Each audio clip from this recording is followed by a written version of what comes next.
are here at the Lancaster Farm Sanctuary, which is also your home, right? Right, correct, yeah. So we just kind of want to learn more about it. How did the farm sanctuary get started? We went to visit other farm sanctuaries in New York State, and we just were walking probably through Catskill Animal Sanctuary, I think, saying, Lancaster needs one of these. Wouldn't it be amazing if this approach to caring for farm animals could come back to our farm animal-rich area? And both of us being from here, or spending most of our lives here, we just wanted to bring that magic back home. We would have loved to just come home and go volunteer at one, but since there weren't any, we're like, okay. Yeah. So we were living, both of us, downtown at the time. Started looking for affordable farmettes in Lancaster. That took a little bit of work, but we found somewhere that we could start to work with and on to make a sanctuary space. And did either of you have any sort of background in farming? I know you're a physical therapist. That's right? And you work in I'm a drug and alcohol rehabilitation. Yeah. So how did two people in totally different fields unrelated to farming become so interested in farming? I had worked for 5 years in equine therapy, so a lot of experience with horses, but no experience with other animals. But oddly, it's I felt confident because I learned that I would be able to learn this. One of the things that's really incredible about the sanctuary world is it's a movement, and it's about activism. So our experience so far has been that everybody is so happy to help you and provide you with information and resources because they just want to help the animals. So it's no cutthroat, we're not telling you that because we want to see you fail. So we've gone to some trainings at Farm Sanctuary, which is in Watkins Glen, New York, and they do an animal care conference, which is actually pretty comprehensive. We know a lot of people now that have other sanctuaries, so we just, and honestly, YouTube reading. You can find anything on YouTube. Yeah, and we unlike maybe some other sanctuaries, we make use of our vet for a lot of things. So we're not trying to, intubate our own animals or we've done some of their inoculations, but mostly we're just having our vet come and take care of things. So that kind of cuts the stress a little bit. I was actually born at home on a small farm like this one. Then my parents moved up closer to Lancaster City, and I was more so raised in the suburbs. But we had sheep and goats, and my mom spun wool, and it was a lot like this. Yeah. So I had that in my background. I knew I loved animals very much, and the truth is, I don't necessarily crave farming, but I crave the sanctuary experience. And I'm also a yoga teacher. We have a yoga studio downtown, and that's kind of what this feels like too, is creating a well space, a holistic experience of health and wellness. And I will shovel their poop, and I will do whatever I need to do to care for them, so that to me it feels like this is as much about yoga and a spiritual well place. Yeah. And that I have been doing for years, and it just felt like a natural progression given all the things that are going on. I noticed on the website that the mission that you described for this place used some yoga terms to kind of talk about what your mission is. Can you tell me a little bit about those? Yes, well, a lot of people think about yoga as poses and postures, but really most of what yoga was for thousands of years was just a way of relating to nature and others. And the big secret of yoga is that there are no others, that at a soul level we are one, and we say namaste to kind of honor that potential, that at a deep soul level this is kind of all divine consciousness, and we're all just manifesting as individual bodies, but we'll return to our wholeness one way or another. And you two are both vegan, correct? So I guess some of these ideas also kind of apply to that, philosophy as well. So how do you guys get the animals? How do they end up here at the sanctuary? We have been contacted just by random people in every instance. So, the sheep, for example, came from, it's called LAPS, the Large Animal Protection Society, which is really another nonprofit that works with humane police officers. Then they'll place abused animals into their care, and they reached out to us and said, could you take them in? The cows. It was a local family who started a farmstead, and through that process of trying to do like a small-scale dairy operation, came to see how unhappy the cows were to be separated, which is what it requires to get milk, and they went vegan. They lost their farm, are in the process of losing their farm, have to sell it or relocating, and asked to turn the animals over to us. So one of the chickens, Mary Margaret, was just found by some friends of ours, like walking in an alley by Jethro's restaurant. Okay. So just random things, like Yeah. found, abused, can't be cared for. But the truth is that we get asked, we are constantly asked to take in animals. This past week, I would guess, I didn't count, but it was close to 15 roosters. Roosters are very, very common. Nobody wants them. They don't lay eggs. They don't really serve any purpose. So people go to Tractor Supply or something. They buy all these chicks. A few of them turn out to be roosters. They don't want them. And so, and it sucks, but we can't, we don't have space for everything. So we're in the process now. Somebody reached out to us about 2 calves. They both have deformed legs. They have mobility issues. We're debating, can we take one of them maybe? There's an elderly sheep that somebody's trying to get us to take in. So it's just people in the community that have animals that, it's constant. It's nonstop. So, and the main thing we've learned is it's absolutely heartbreaking, because where else are they going to go, right? But we'll drown ourselves by taking in too much. It's expensive. We don't have, we have a lot of land. That's all our land too, but we don't, we're not ready right now to take in that many animals. And we both work like more than full-time jobs. Yeah. So that's the other thing. Okay. Yeah.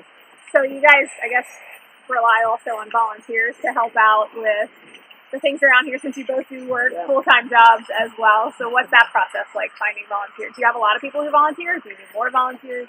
We could always use more. Dedicated volunteers always welcome, but we have had a lot of people reach out. One early offer, that woman is so organized and driven and wonderful that she has become our volunteer coordinator. So we have a volunteer to help us manage our volunteer, which is critical. We wish we had like 2 or 3 more volunteers that were more like leaders that way. So we're looking to develop systems, but always looking for more dedicated people for animal care. If people wanted to, like some people have parties and you turn the party into a fundraiser for us. That's a way of helping us if they don't want to come and muck a stall. Yeah. And we rely heavily. So someone always comes midday while we're at the office. So after the last one of us leaves, someone comes around midday, is there for a few hours, and then we come back from our day jobs. And then there's evening people that come and help us with dinner and more cleaning. Yeah. And it must be really expensive to have all the food and everything. Where do the funds come from? Do you contribute that yourselves, or do people donate funds, or how does that work? Because I imagine it takes so much to keep this running. Mostly it's been us, but that has to stop. So and we knew that going into it, right? So and the feeding and everything, sure, but it's things that you don't foresee. Like right now, because of the rain, but the groundwater situation, the bottom part of the bank part is just totally flooding. So now we have to have someone come excavate everything from the outside, repair that. It's thousands and thousands of dollars for projects like that. So we funded a lot of it, but now we're, kind of dedicating ourselves to making this boundary where now we want the nonprofit to be self-sustaining. So actually we've gotten a fair amount of donors. One of my best friends runs Scarlet Runner Catering. That's her business. She's thrown a couple vegan dinner parties here and then donated all the proceeds back to us. So just things like that Yeah, that people that's have been doing, which has been so awesome. And then like this week, you know, 2 people that we don't know at all. One person, we have like a sponsor an animal thing, so somebody's, you know, committed to giving us $100 a month for a year, $50 a month. You know, it's little things like that, but that amazing. just add up. But especially when it comes from just someone out in the community that we don't know personally, that feels really encouraging. Can you tell me some more? We got to meet some of the animals earlier before the interview. Can you tell me just about a few of your stars that you have here? Sure. Oh, man. Not in any particular order. Honestly, the white Cornish cross birds, they were our first rescues, and their story is incredible. They were on a truck on their way to slaughter, and something happened where some of the crates fell off the back. We're not sure if the driver knew about it or not, but they were on the side of the road. Many were injured, some had died, and some were okay. So dozens and dozens of birds on Interstate 81. They're called the I-81 birds. So some animal rescuers showed up. The police were putting birds dead or alive or injured into trash bags and just discarding, just picking them all up and throwing them away.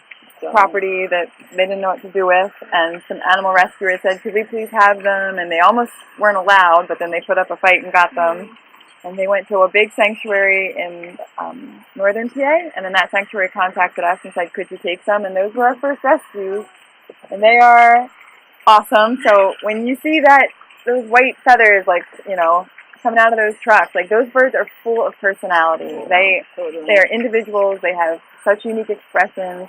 It took them months to do chicken things. At first, if there was a worm or a bug in front of them, they didn't know to peck at it because they had been indoor birds and some of their natural instincts were slow to come around. But time spent in nature and getting to express themselves, it's been awesome to meet them in that way and get to know them. I'm a little partial to Benji. I mean, the baby goats, there's a reason that baby goats are like a thing now. Like, we're doing yoga with goats. Yeah, I was going to ask about the goat yoga.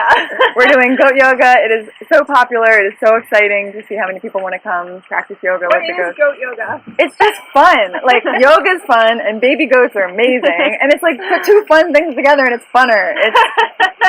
It's right. It's just right. It's like just doing yoga around some of the most joyful creatures that don't hurt and like to jump up on you, maybe, if they feel like it. And they're just a really fun being to do your yoga near. And so there's a thing with baby goats. They're just playful. They're so full of personality. So Benji, one of our bottle-fed goats, he was in the house for months, and he was very sick. And just the way it worked out, I think we had just gotten some other animals that needed a lot of Sarah's time and attention, so I ended up being a little bit more in charge of Benji's bottle feeding, and so I'm partial. I just think that Benji, I think the sun and the moon set on him every day. He's amazing, and I mean, he is so smart. If I'm in the kitchen and I like close a certain drawer loudly, he's like, "I hear you." You know, he calls from across the property. He's so sensitive. Just the fact that he was thrown away, like, so he was found on the side of the road, about a day or 2 old. Probably part of why he was so sick is he might not have gotten that first milk from his mom, and that might have even been, I mean, we don't know, but most likely he was part of an industry that either they wanted her or her milk or something, so we don't know why he was thrown away. But to meet him and like the joy he brings, like, and people know they love cats and dogs, it's amazing that more people haven't figured out how much they need a baby goat in their life. It must be spreading. The information's getting out. They're amazing. Everyone needs a baby goat. All right. Yeah. And a cow while we're at it. I know that's really logistically tough.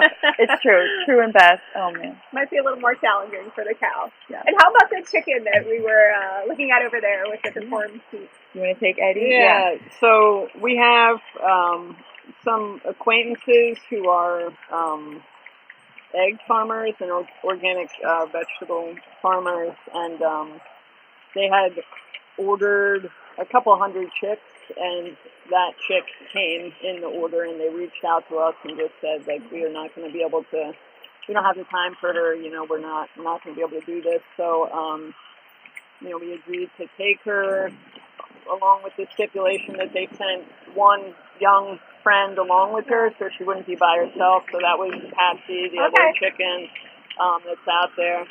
But she is, I mean, Eddie's doing well. It's the deformity is common in birds. It's called curly toe, actually, and so she has it pretty severe, you know, with both of her feet, and but she has, I mean, managed with some TLC to get along fine here for sure. Like I mentioned earlier, we tried splinting her legs. We built like little booties to try to straighten her toes when she was real small, hoping they would like grow into a different position. None of that worked. And actually, through trying to make some adjustments, her hip kind of got thrown out a little bit. So we were like, we'll just get rid of this, you know. And but she's doing great now, and I think, I mean, she'll have a long, healthy life. She's just walks differently, you know, than the other birds, but Yeah, she's awesome. Yeah, totally. Yeah, she's funky for sure. And then, oh, go ahead. No, please. No, I was just gonna say, so most of these animals that we saw, I guess, what would happen to them if you couldn't take them? Yeah. Would they be slaughtered, or what would happen? Probably. Yeah. I mean, and most of them were taken from situations where they were intended to be slaughtered. I mean, the chickens, certainly the white birds, the sheep. Those particular sheep are hair sheep. They're kept for meat, usually, as opposed to wool sheep. So, I mean, they were intended to be eaten. The turkey certainly is like a heritage breed turkey that I imagine somebody was, you know, raising for Thanksgiving dinner. That's common. She escaped from whatever situation she was in. She just showed up on somebody else's back doorstep, and you know, and then she came to us. So, I mean, it's kind of, I mean, it's sick and it's sad when you think about, because they do have personalities, they're intelligent, you know, and certainly they feel pain and suffering. So, I mean, we're doing the best we can, but the real mission here, like, we know that we'll never be able to save, you know, all of these animals, is to get people to start making connections to them so that hopefully they'll have the epiphany of, oh my gosh, I love Tammy so much. She's funny and charming, and I don't want to eat a turkey sandwich, right? Okay. Because I don't want to eat Tammy, right? So, to get people to really move into a vegan lifestyle, or at least cut back, you know. So, yeah. So where do you see the farm sanctuary going from here? What's your hope, I guess, for the future? So we have acreage here that is, we've been told by the agronomist, it's redeemable. So there's acreage that we would slowly bring the goats into certain areas and turn 3 or 4 or 5 foot tall meadow pasture back into grazing pasture, and certainly for the goats that's no problem, but it would need to be redeemed well before the sheep and the cows could come along. Because otherwise we're sort of running short here, and, like, you know, there's 2 calves right now that our hearts are breaking for, so we need more land. If someone would like to just leave us a larger farm, I never will, that would be amazing, but we quickly filled up, and we know, again, there's large sanctuaries, you know, we're considered a micro sanctuary, so again, small numbers, small acreage. We don't even necessarily have the systems in place to run a very large one, but just the fact that we talked a little bit about how the cows, True Heart and Bess, have never had a herd. Like, even just to have 1 or 2 more cows would be amazing, and right now with our pasture situation, we can't do that, so we would love a team of baby goats to come help us with our meadow remediation, or maybe someday it's hard to imagine that financially, but someday to have a bigger space. Do you look for people to, I guess, adopt the animals, or do you plan on just keeping them all here, or they're all staying here? A lot of sanctuaries adopt out, but Okay. we're not, at least at this point, and I can't imagine that would change if we ever adopt out any of the animals. So, I mean, who knows? You know, maybe if we took in a couple chickens or something that really needed, like we're taking in this chick that's really badly injured, you know, if we can nurse her back to health, and then, you know, but it would have to be a situation where it's like another sanctuary, you know, where she's not being commodified in any way. So probably not. You know. You really just want to keep them safe. Yeah. You know, they're safe if they're here. We do have, though, like, we have an incredible network of, like, vegan friends and friends that are doing, you know, small, not a sanctuary, but have a few, you know, animals that they've rescued. So who knows in the future. But I would like to have a much bigger sanctuary and just, like, turn this into, you know, yeah, just a bigger thing, have, like, more visitation, more events. But definitely that would require a lot more time and money, so. But it's possible. I mean, the big farm sanctuary in New York started out of a VW bus and, like, a teeny tiny plot of land, and their first rescue was from Lancaster stockyards, so, I mean, I think that's interesting. Now they've grown into, you know, what they are, so who knows.